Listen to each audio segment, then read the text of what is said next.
নিযুত ময়না এবং নিযুত বাবু প্রকল্পে বড় ঘোষণা মুখ্যমন্ত্রীর। আগামী 10 অক্টোবর বিতরণ করা হবে নিযুত ময়না এবং নিযুত বাবু প্রকল্পের টাকা। একসঙ্গে 2 মাসের টাকা পাবেন বলে ঘোষণা করেছেন মুখ্যমন্ত্রী ডক্টর হিমন্ত বিশ্ব শর্মা। স্নাতক 7ম সেমিস্টারের শিক্ষার্থীরাও নিযুত ময়না এবং নিযুত বাবু প্রকল্পের সুবিধা পাবেন। 2026-27 অর্থ বছরে নতুন করে 1 লক্ষ ছাত্রীকে প্রকল্পের আওতায় আনার ঘোষণা করেছে রাজ্য সরকার। ডিগ্রি পড়াকালীন বিয়ে করলে সাধারণভাবে এই প্রকল্পের সুবিধা পাওয়া যাবে না। নিযুত ময়না ও নিযুত বাবু প্রকল্পে আধার নম্বর ই-কেওয়াইসি প্রয়োজন হবে।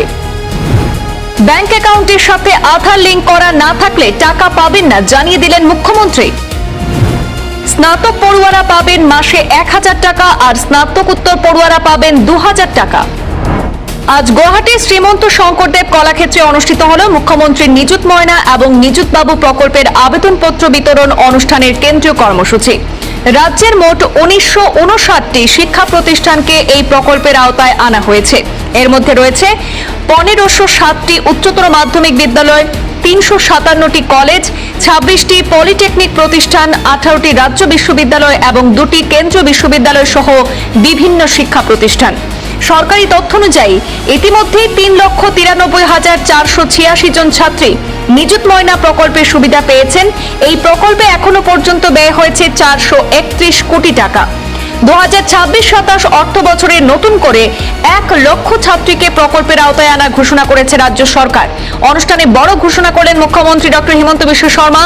এবার থেকে স্নাতক 7ম সেমিস্টারে শিক্ষার্থীরাও নিযুত ময়না এবং নিযুত বাবু প্রকল্পের সুবিধা পাবেন। নিযুত বাবু প্রকল্পের আওতায় প্রথম এবং দ্বিতীয় বর্ষের স্নাতক এবং স্নাতকোত্তর পড়ুয়াদের আর্থিক সহায়তা দেওয়া হবে।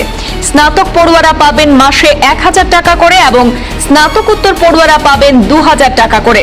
মুখ্যমন্ত্রী আরো ঘোষণা, ডিগ্রি পড়াকালীন বিয়ে করলে সাধারণভাবে এই প্রকল্পের সুবিধা পাওয়া যাবে না। পাশাপাশি নিয়মিত কলেজে উপস্থিত থাকা শিক্ষার্থীদেরই প্রকল্পের সুবিধা দেওয়া হবে। তবে বিশ্ববিদ্যালয়ে বিএড পড়ুয়া বিবাহিত ছাত্রীদের ক্ষেত্রে নিযুত ময়না প্রকল্পের সুবিধা অব্যাহত থাকবে বলেই জানিয়েছেন মুখ্যমন্ত্রী। হিমন্ত বিশ্ব শর্মা জানিয়েছেন, আগামী দিনে 2 প্রকল্পের আর্থিক বরাদ্দ আরো বাড়ানো হবে।